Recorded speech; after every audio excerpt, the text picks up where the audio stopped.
जय श्री राम मित्रों, आज मैं आपके लिए एक प्रेरणादायक कहानी लेकर आया हूँ। हम कैसे थोड़े से समय में ईश्वर से जुड़कर अपने जीवन को सार्थक बना सकते हैं। आइए कहानी की ओर चलते हैं। कहा जाता है कि राजा बलि पूर्व जन्म में जुआरी थे। एक दिन जुआरी को जुए में कहीं कुछ पैसे मिले। उसे एक वेश्या से अतिशय प्रेम था। उन पैसों से उसने एक माला अपनी प्रियतमा के लिए खरीदी। माला हाथ में लिए वो अपनी प्रियतमा का चिंतन करते हुए जा रहा था कि एक पत्थर से ठोकर खाकर वह गिर पड़ा और मरणासन हो गया। उसने सोचा, यह माला मैं अपनी प्रियतमा तक तो नहीं पहुंचा पाऊंगा, किंतु उसने किसी महात्मा से ऐसा सुना है कि अगर कोई वस्तु शिवार्पण कर दी जाए तो हमारा कल्याण होता है। इस सद्भाव से उसने माला भगवान शंकर को अर्पण कर दी।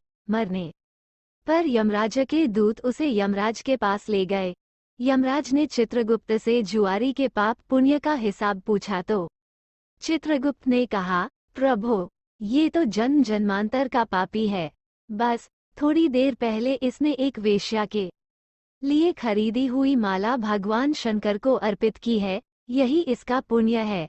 यमराज ने जुआरी को कहा कि तुम पहले पुण्य भोगना चाहोगे या पाप? जुआरी ने सोचा, मेरे पापों का तो अंत नहीं है, थोड़ा सा मेरा पुण्य है, उसे ही पहले भोग लूं। यमराज ने उसे 2 घड़ी के लिए इंद्रलोक का राज्य दे दिया। जुआरी ने इंद्रासन पर तुलसी रखी और ब्राह्मणों को बुलाकर स्वर्ग की चिंतामणि, नंदनवन, ऐरावत हाथी, अमृत कुंड आदि सारी संपत्ति दान कर दी। 2 घड़ी के पश्चात इंद्र अपना लोक मांगने आए तो देखा कि जुआरी ने सारा साम्राज्य और अमूल्य संपत्तियां तो दान कर डाली हैं। इंद्र द्वारा यमराज से जुआरी की शिकायत करने पर यमराज ने विचार करके कहा कि अब तो यह नरकों में नहीं जाएगा, इंद्र ही बनकर रहेगा, क्योंकि इसने प्रचुर पुण्य कमा लिया है। यही जुआरी बाद में दानवीर राजा बलि हुआ।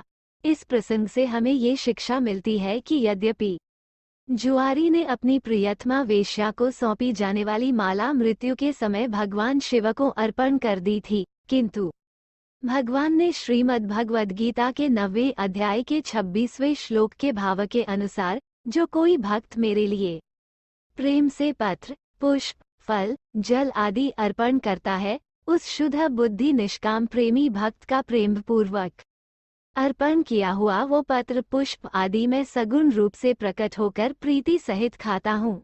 उस जुआरी के शिवार्पण को सहर्ष ग्रहण किया और पुण्य स्वरूप उसे 2 घड़ी हेतु इंद्रलोक मिला। इस 2 घड़ी का भी उसने पूरा सदुपयोग किया और अपने जीवन को सार्थक कर लिया।